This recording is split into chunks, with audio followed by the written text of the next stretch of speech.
I've been getting paid in Bitcoin for the last 5 years. If I had just kept my first year's salary in Bitcoin and cashed out at the peak of the bull run at the end of 2017, I'd have roughly $4 million. Sadly, that didn't happen.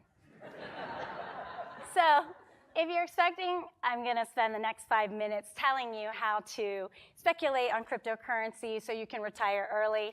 I'm sorry, I'm going to have to burst your bubble. But this talk is about investing time and money in seemingly risky places. Oh. Sorry, that's not me. But if you had bought Bitcoin for $1,000 in 2010, you'd end up with about $29 million. So prior to Haas, I had a fairly traditional career path. I worked at Deloitte Consulting for 4 years. I majored in computer science and psychology before that. But everything really, really changed when I came to Haas. And many of my classmates are here in the audience. And this is in these hallowed halls that I started learning about social impact. I started getting involved in student organizations like Net Impact, global social venture competition, global initiatives. And this is where I started thinking, wow, what if I could do business and technology in a developing country? So what I did is that I actually did something really, really untraditional. I decided to do my summer internship in Ghana at an internet services company called Busy Internet. And this is one of Ghana's largest internet services providers. And I was so inspired by this experience that I decided to buck the trend. And instead of going back to Deloitte Consulting, I decided to move to Africa. Now, what I did is basically think about all of the things that I had perceived about Africa before. So there are negative things like poverty, corruption, disease, civil war. But I thought, wow, this is incredible. What I'm seeing here in Ghana is so much opportunity. I'm seeing job creation, entrepreneurship, lots of startups. So instead of going back to Deloitte, I spent my first 5 years working in Kenya, Uganda, and Tanzania. I worked for nonprofit organizations like TechnoServe, Kickstart International, and the Grameen Foundation. And then I decided I liked nonprofit work, but I really wanted to go back to something more commercial. So 5 years ago, I co-founded a fintech company called BitPesa. And it was the first company in the whole world to use Bitcoin to significantly lower the cost of payments to, from, and within frontier markets. This is me and my co-founder, Elizabeth, and these are some members of my team. Now, if I've learned anything from working the past decade in Africa, it's that you really shouldn't make sweeping generalizations. Africa is not one country. It's actually 54 countries, and it's a huge continent of 1.2 billion people. With that said, I want to make the argument that there's actually not enough venture capital going into the African continent. So here's some statistics. In 2018, only $725 million of venture capital was invested in the continent.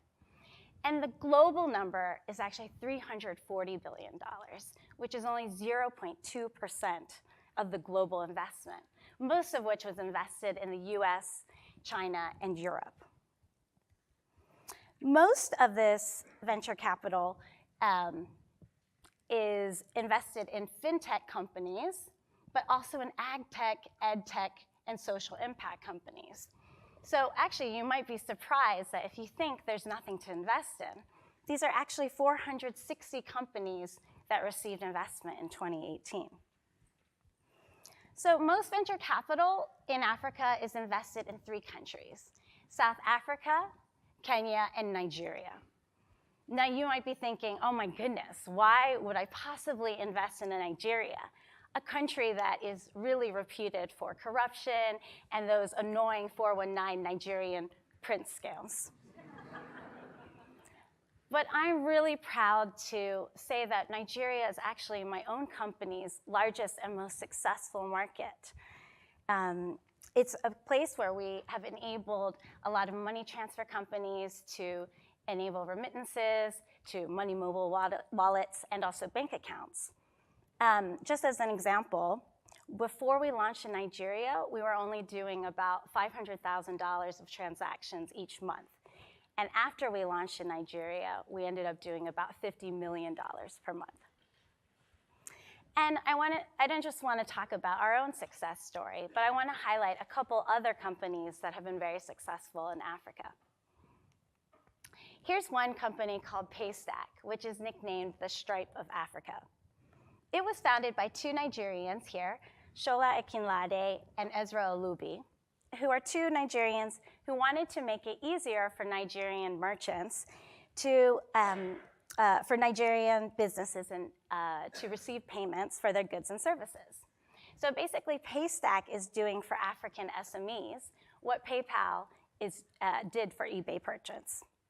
So they could have been just one of another thousands of companies that fail every day.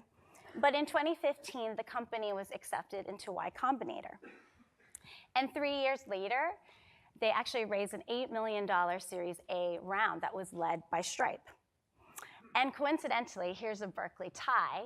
Haas alum Otto Williams, who's the class of 2008, actually led the partnership deal for Visa to join this investment.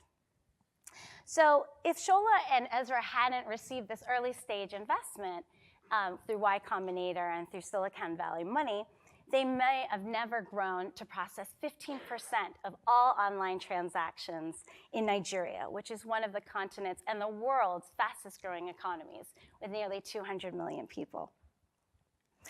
And lastly, here is JUMIA, which is nicknamed the Amazon of Africa. It's an e-commerce platform which has become the continent's first unicorn with a valuation of over $1 billion. They just did an IPO on the New York Stock Exchange. So I'm not saying that you should quit your job and move to Africa and start a company tomorrow, but I do encourage you to think about the tech innovation that's happening beyond the Silicon Valley. I want us to think about how we can bring more African students to study at Haas and start businesses here. I want you to think about how your company can potentially expand its products and services to Africa. And perhaps I can even encourage you to think about investing in one of Africa's future unicorns. Like me, you may have missed the Bitcoin billionaire boat, but it's not too late to invest in Africa. You might be surprised by your return on investment. Thank you.